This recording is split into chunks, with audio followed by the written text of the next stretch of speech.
You're listening to the Down the Pub podcast, Canada's premier football show. Head to downthepub.ca to subscribe so you never miss an episode.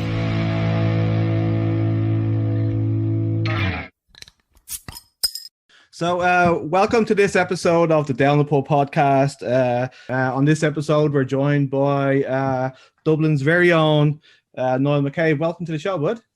Cheers, mate. How's it going? Good. I really appreciate you doing this, man. No, but normally when we start out, we just do a couple of easy questions just to get you into the flow of things. So, what's the first pair of football boots you remember owning? Jesus, I think either they were. I think they were a pair of Umbros that Michael Owen wore. Nice. I grew up a big Liverpool fan, and around that time, Michael Owen, I think, kind of burst on the scene, and he was wearing them Umbros, and I think I remember, hounding my dad for a pair, and looking back now, must have killed him because my dad supports everything.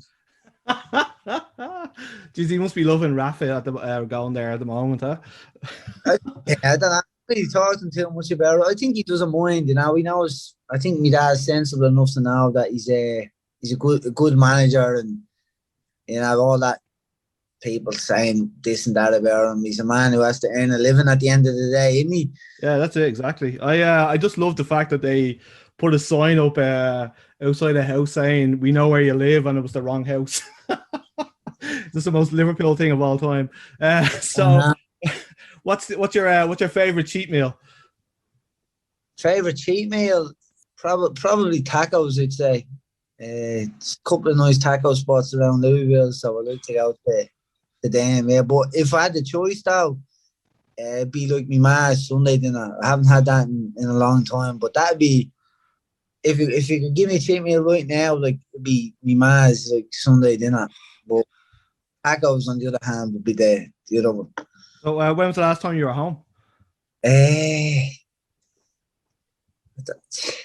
think 2017. Christmas 2017, I think.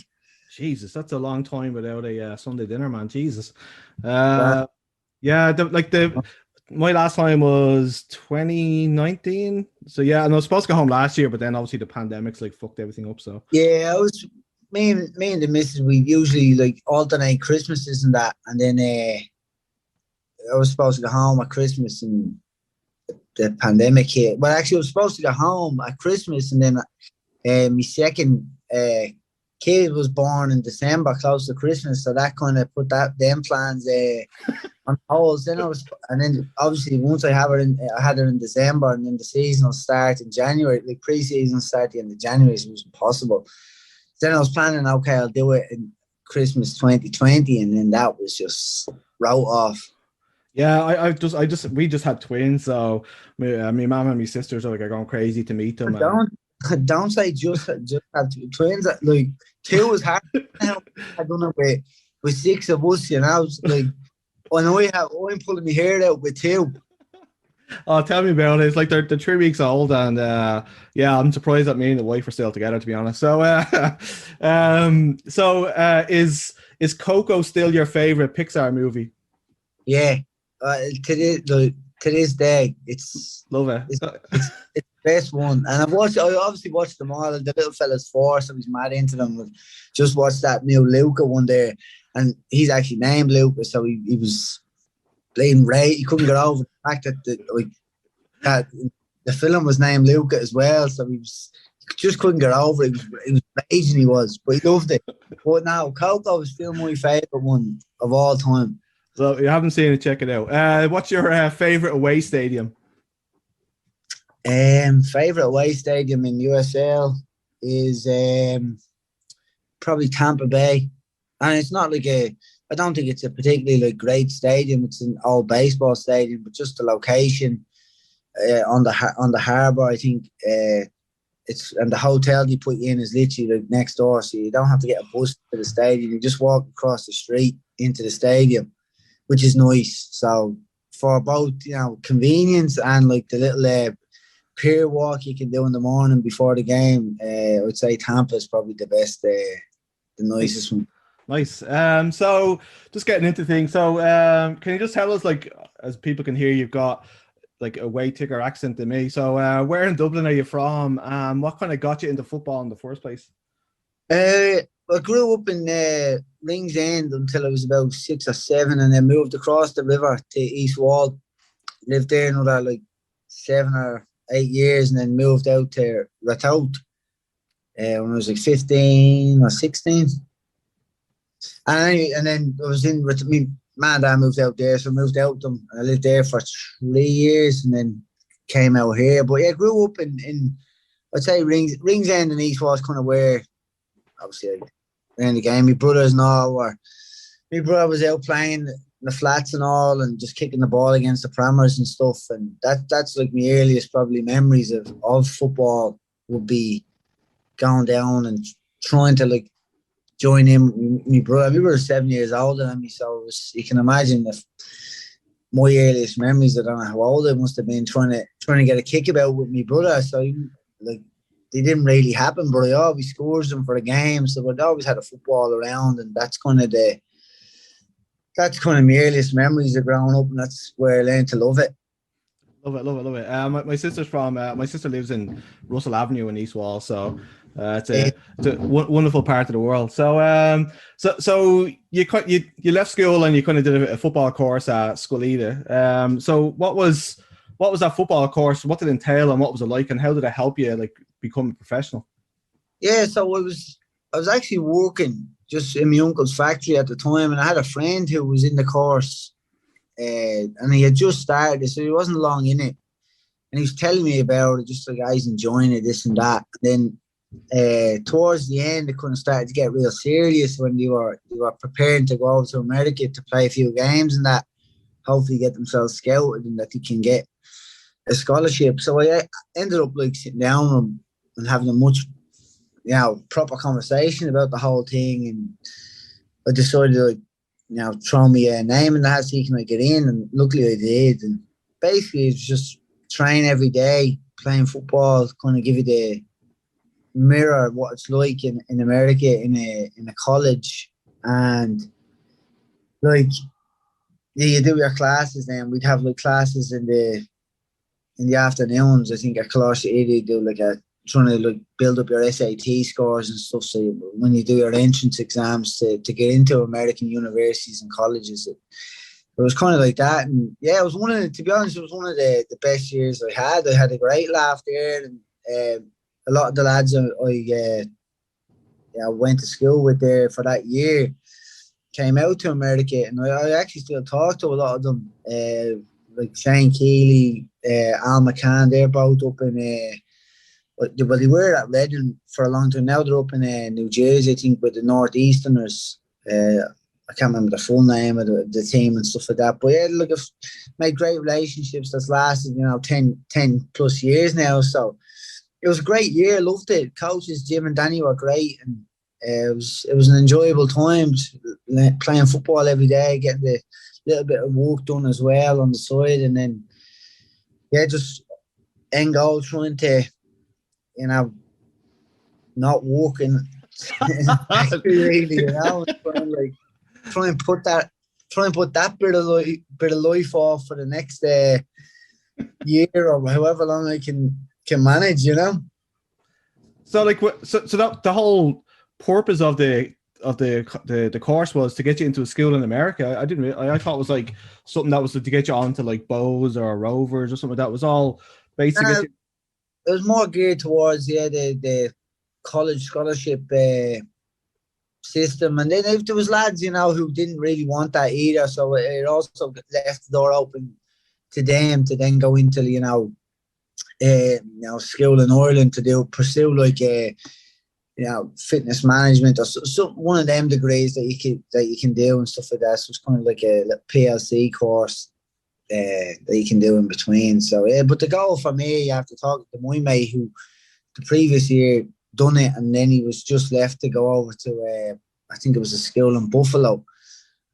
So talking to him, my end goal was from the beginning try and get abroad. So did you get scouted then by the school? It was Young Harris, I think you went to, right? So like, did you get Yeah, Did you get scouted by them, or because you got a scholarship, right? Like you yeah. didn't. So I went at the same kind of end of year thing in class. You go to Memphis, play a lot of games, and a bunch of like coaches, managers will come and watch it and see, what they think and stuff like that. And because I actually done foundation maths in my leaving cert, I was actually ineligible to play NCAA college football. So I was only left. Now I found that this out like near the end, and I would have had to do like a junior college or an NAI school, which would have been a different route and stuff like that. So it was one of them things. I was emailing loads of coaches, and they were interested and liked how I played and stuff. But then with the not being eligible, it was like, oh, nothing we can do type thing, And then I think by chance, young Harris, Mark McCabe, who's still there, he actually went to school in Memphis. So he was well familiar with the program, Coláiste Íde and stuff like that. So he knew about it from his time in Memphis and from all the years Coláiste Íde was going there. And then by chance, young Harris had just been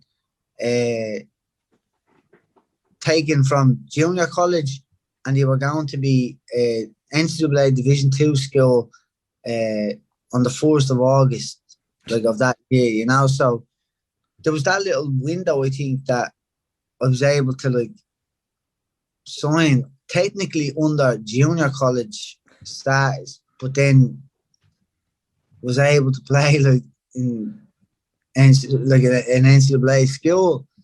And yeah, so it was, I had like a few skills, like interest and stuff, and from much bigger cities and stuff and bigger skills. And then young Harris was the last one, 800 students, tiny little school in the middle of nowhere, North Georgia.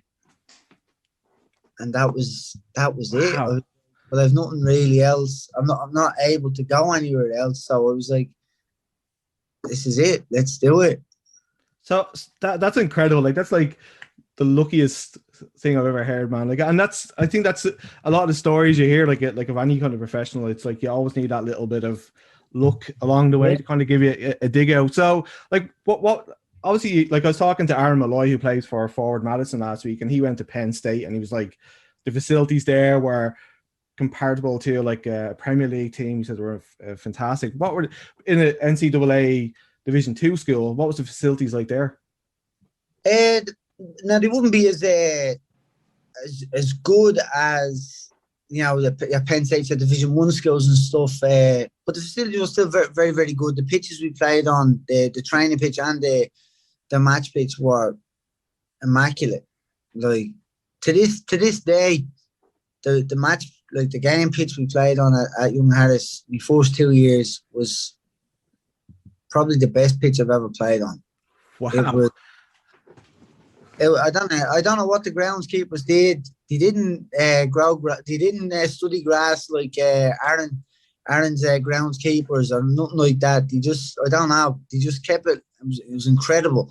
So like for 2 years, I played in that, and then they got another sport, lacrosse, so they dug it up and put AstroTurf, which was a real shame. But we still had pretty decent facilities for the size of the school. We had everything, If we needed a massage, we could get a massage because there wasn't that many, students at the school. There wasn't that many athletes and so you could get like that stuff. But having like dedicated, nutritionists or something like that we didn't have that available to us. But in general, coming from Ireland, it was a significant, step up. It felt like a professional setup. That's the thing. Like people back home, like I've had this conversation so many times with people that like we're kind of snobby towards North American football. Like we think back to the MLS in the 90s when it was all kind of like they tried to make everything North American, but like they take it very seriously. Like, I mean, like at Young Harris, like, I mean, like how serious do they take their football and the players you're playing against are not just like blow-ins. Like these are like proper like athletes. Like I just boggles my mind that people at home just think that this is like just a fuck around here in North America when it's very serious. Yeah, and to be fair, I think I thought the same way as well growing up, and up until I got probably into Coláiste Íde, where I was around that talk of American football more than I ever was growing up, is when I learned, like, these are lads who are being, like, got to the age of 18 and were released from big clubs from everywhere, not just like your Liverpool's, West Ham, but also like big Bundesliga teams. Like we had lads on our team who was let go from Bayern Munich's academy when he aged out, West Ham, Leicester. It's no joke, and the standard was good.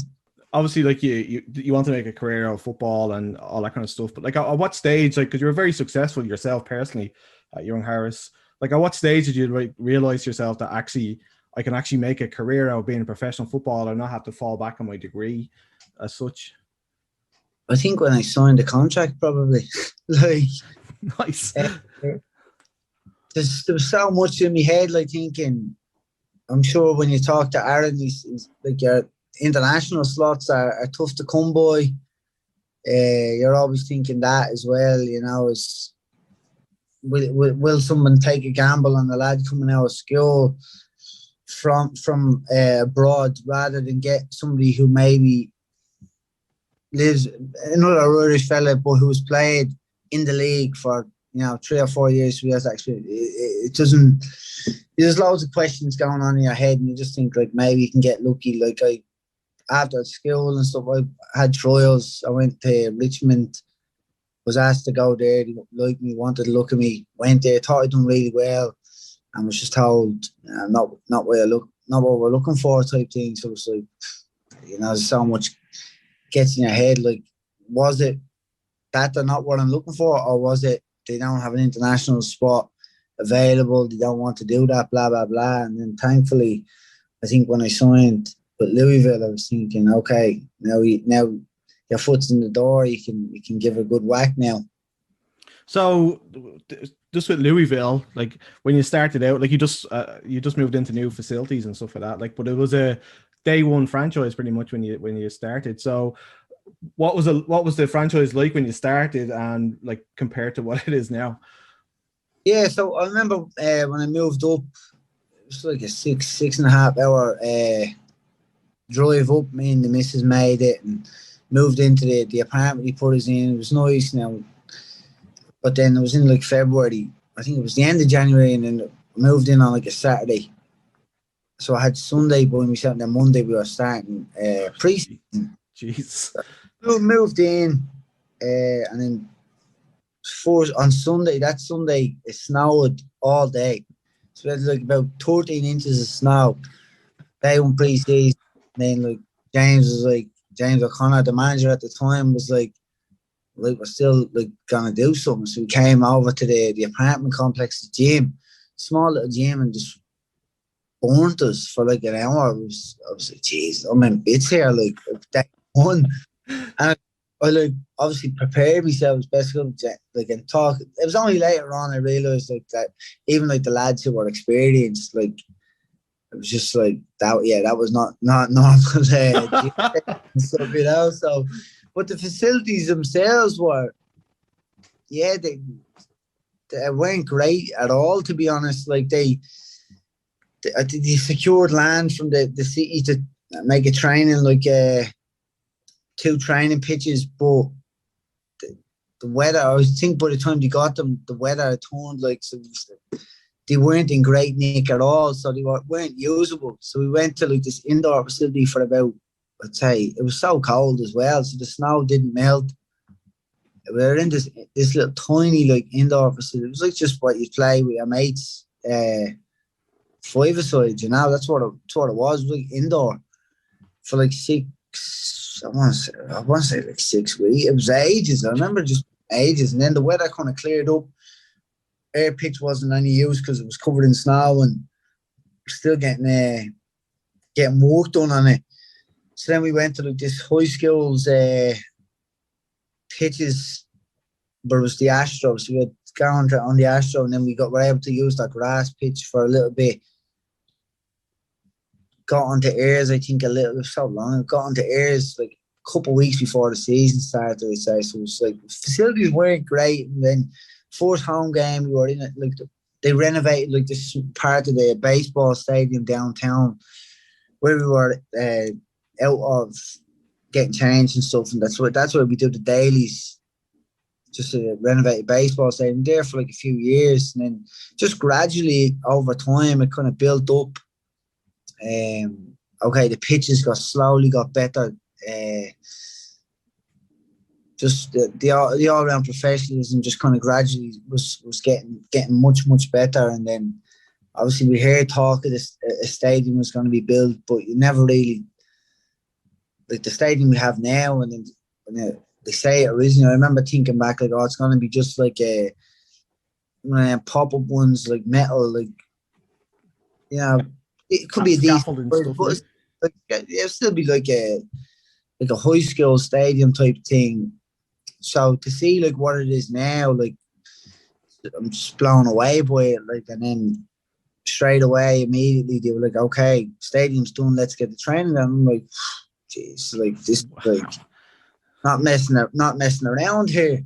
And then now that literally the complex just opened, we were just in there on Monday for the first time, and it's unbelievable. Like the what they've done in such a relatively short amount of time. You know, from going from nothing in 2015 to, you know, $60-70 million stadium and a $15 million training complex for both the men and the women, and it's incredible. Like, we go in the morning, full like breakfast, canteen for us all to go in there and eat before we start getting dressed and doing activation work, and before we head out to the pitch, come back in, get your lunch, and then, you know, everything. It's incredible, honestly, incredible. The growth to see, and to be here since day one and to see it, it's incredible to be a part of the journey in a small way, you know. So, like, with all that kind of investment that they're putting into the team, like, do you think the MLS is the ultimate goal for the city? Is that what they want? Yeah, I don't know. I don't think so, to be honest. Like, expansion fees are so expensive. I think Charlotte paid 400 million, maybe. Yeah. I don't see it. I think they have a great product here. I think the fans are great. Stadium's great. It's a great like night to take somebody. You know, I've been to the women's games with my family. It's enjoyable. Stadium's beautiful. It's just I think it's a great project that we have, and I don't know if that's what they want. Maybe they just want to be, you know, the best at whatever they are. If they're in, you know, USL, let's be the best in USL. If by chance they go somewhere else, be the best there. But I think just in general, I think it'll be a shot up the arm of every other like team around the league that this is the way it should be. This is the way like the league should be growing. So hopefully in 7 years there might be, you know, 6 or 7 other teams who are on that level, and it'll just build up the foundations again of the football in general in the country, you know. So like for the city itself, like as you said, like there's a pretty hardcore fan base and all. Like, is there a big football culture in the city? Like, do you think that was there already, or like are people just like jumping on board with the club because it's been hugely successful since it started, right? So yeah, I think a bit of both, to be honest. I think the team is here because of a large group of fans that were here, and they used to just, you know, used to meet at the pub I heard and down at Molly Malone's. They used to just all meet there on a Saturday, watch games in their jerseys, show up, have a laugh, created a bond, big group of friends. And then Wayne Estopino, he was the kind of the man behind the vision, and he saw this huge group of people who loved football and was like, well, why don't we bring a team here, you know? So, and then, you know, once we do get the team here, we have like a core like group of fans, we start winning games, we start winning trophies, then it just kind of like brings everyone else kind of in, and that's how we've been successful on both sides of it as well. So that's been great having, you know, full set of fans with us now the last couple of games. So you've been, as you mentioned there, you've been there like since day one. Like you're the only player left from the first squad. So do you feel like a sense of responsibility? We know when new players are coming in and all that kind of stuff, to kind of let them know like what the club's about, the standards and all that kind of stuff. Do you feel a bit of responsibility yourself that way? Yeah, there is a responsibility. Like, if you're an outsider just coming in, you know, if you were just dropped in America, in USA, and say, here, pick a team. Pick a team, any team. This is, you know, where they play. This is where they train. Like, Louisville would be top of the list because, you know, the stadium's immaculate. The training facilities are immaculate. But it wasn't always like that, you know. It took a lot of hard work to get there. And, you know, that's expected to continue. It doesn't matter like that. You're just new. And I think like a lot of the lads in general, they're just a humble group of lads who just come in, do their job, work, head home, back in the next day, do it all again. So I think it is important to remind everyone that, you know, we don't get anywhere without hard work. It's like that in whatever you do. If you want to be successful, you know, you need to put the work in, you need to put the hours in, and you don't just flick a switch and magically get things handed to you. You need to work hard in order to take them. So like from day one, like the club's been like really successful. Like you've won 2 USL Cups, you've a bunch of Eastern Conference Championships and stuff like that. Like, so is that just from the coaches themselves, just coaching the players, or is it the scouting the players they're bringing in? Like, what do you think is the, like, it's unheralded like how successful you've been in the space like that 5-6 years? Yeah, I think honestly, it's everything. It's a collection of everything. I think first, like, we've always had, you know, very good coaches. You know, James O'Connor was here, Irish fella, great manager. He done a great job at bringing in like not just good players, but he really like talked to me about. And I was, you know, as I got a bit more experience, he was like let me in. I was like, yeah, I done a real like looked at the players a lot. You know, not just the person more than the player at most times. So bringing in the right type of character into the changing room is massively important, and that's even true to this day. That's something that's carried on from James to John Hackworth now with Danny. It's having good people around you, because it's like I'm sure it's like that. And if you like the lad next to you, and if you know him well, you're willing to do that little bit more for them. And it's just like that. That's just the way it is. So I think having good coaches, good people, and good players, it just helps. So you mentioned John there. John left in April, and Danny took over. Danny's like still the interim coach. So yeah. So has he just continued on John's philosophy, or does he have a different style himself, or the way he does stuff?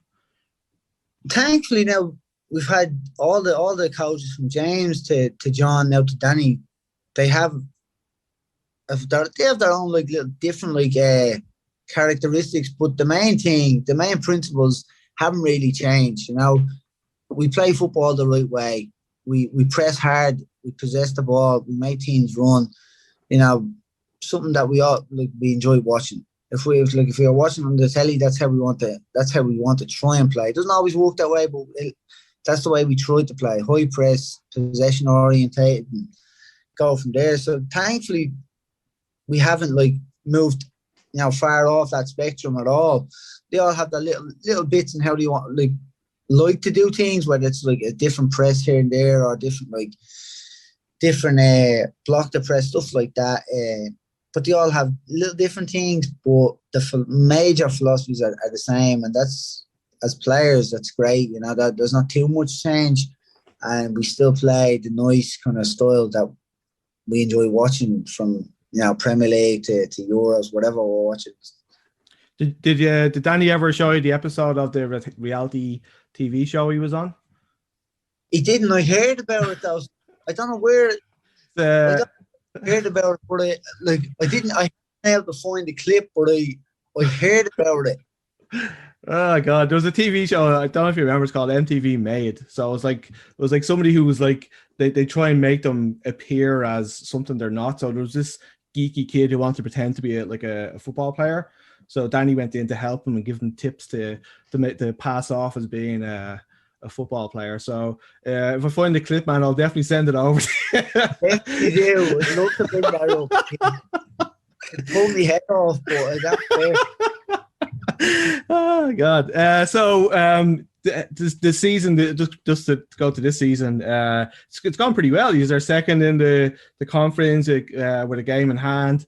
On a personal level, like, how's it gone for yourself?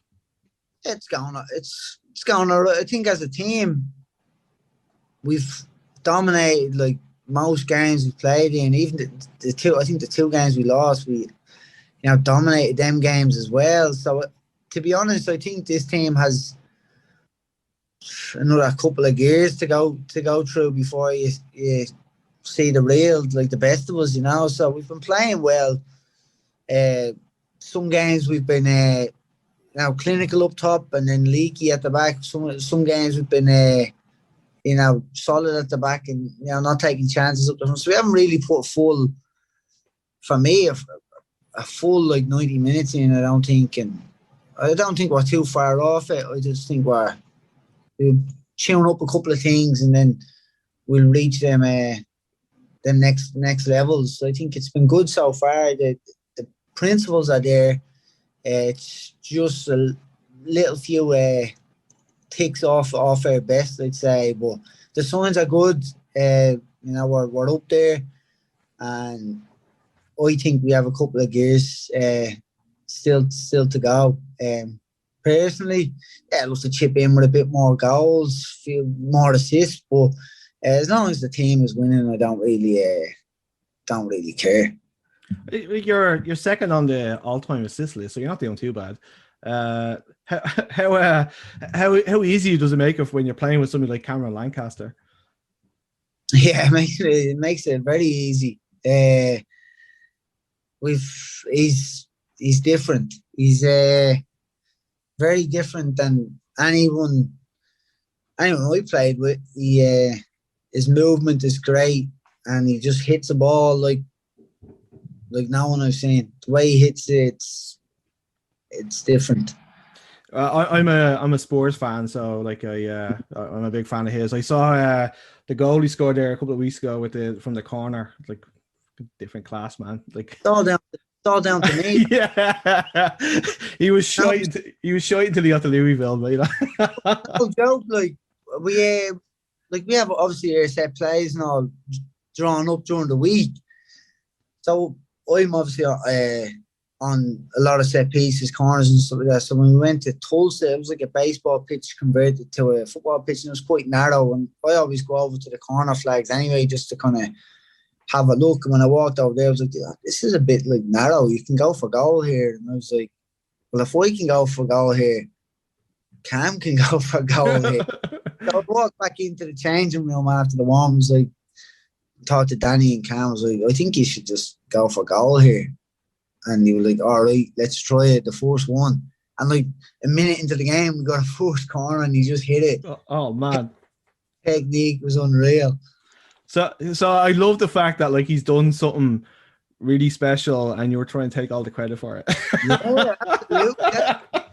That's Brian teasing of that. But the best part of that goal, and I actually had to change my position because when he takes corner, I'm back. But I was talking to Paolo, the captain. He was in the box, he's trying to get his head on things. And he was saying, like, his marker when the ball went in, his marker was shouting, that's over. Like, thinking it's going out and just hits the post and goes in. And Paolo's looking like, no, it's not. He was like, it was comical. Love it.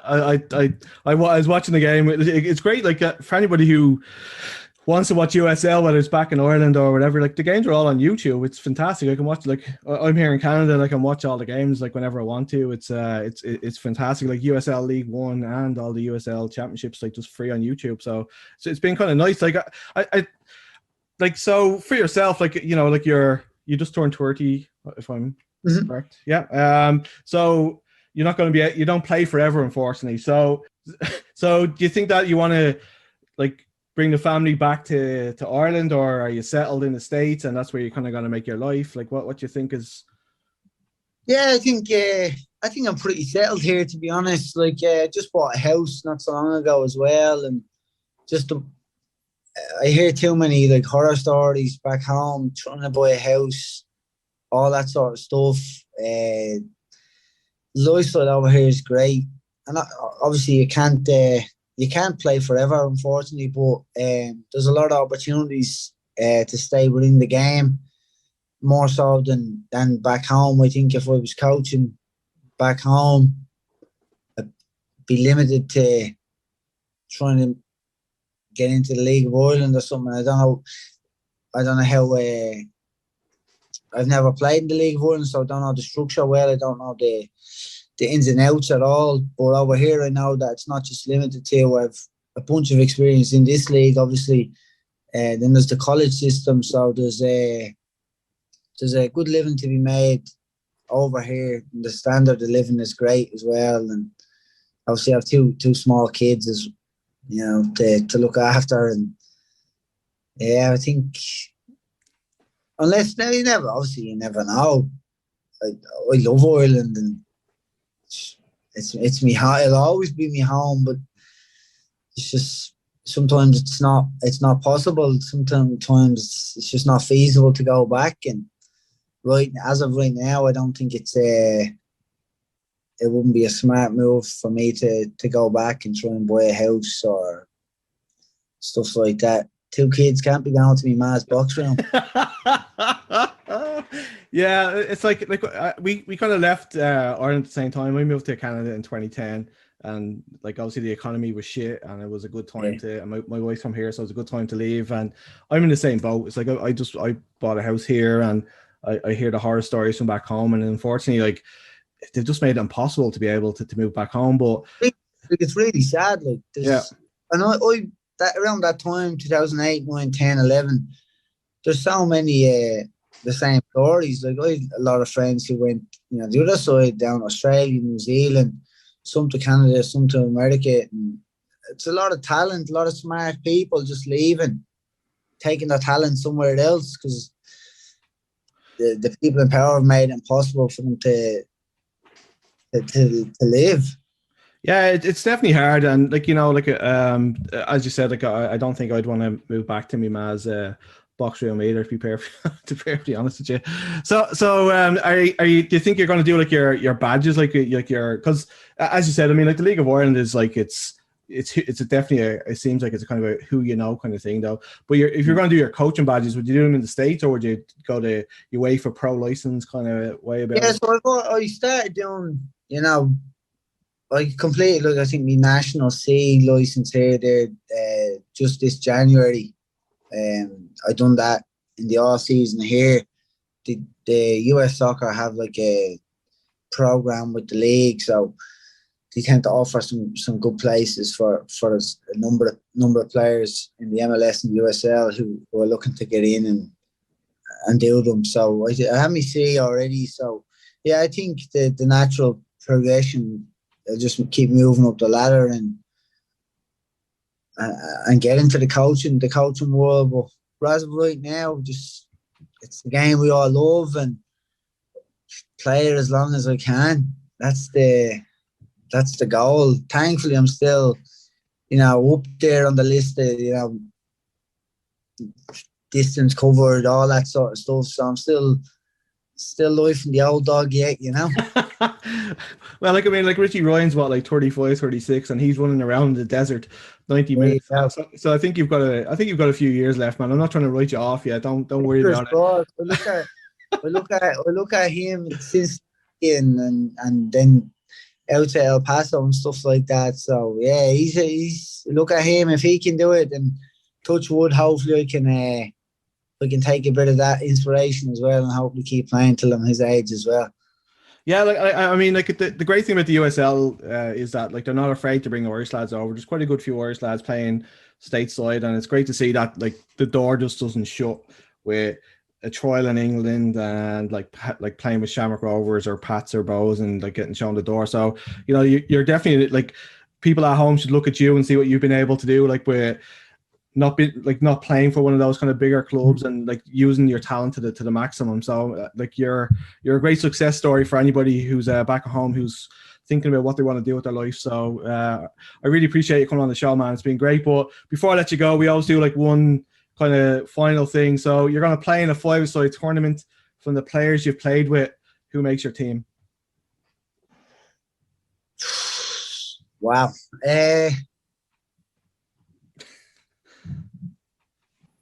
Well, I think I've played a lot of tournaments 5-a-side, and I'll tell you, you don't win out without a goalkeeper. So forget what Aaron said. You don't win out without a goalkeeper. especially with small-sided goals. So I'll go with Greg Ranjitsingh.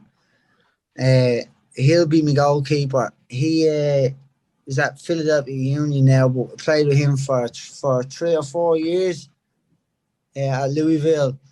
Nice. Yeah, very good goalkeeper, very good shot stopper, super athletic, like a cat he was. So in small goals, I think he'll gobble stuff up. Centre back, I'll go with Paco Craig. Played with him as well. Was dominant in the air, but his feet were sick as well. Could play in midfield if you want him to. He was great, solid. Up front, well, Cam will be up there. He was fantastic. He's fantastic. Ilya Ilic. It's funny actually because I played with Ilic and Paco in Young Harris and at Louisville, and he both make the 5-a-side team. Ilic, his feet were sick. Great 5-a-side player. Play with him.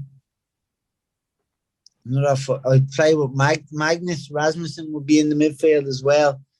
He actually plays futsal for Denmark. That's the player you want, man. His feet are sick and 5-a-side. So who's that? Greg, Magnus, Paco, Illich, Camp. Yeah, there you go.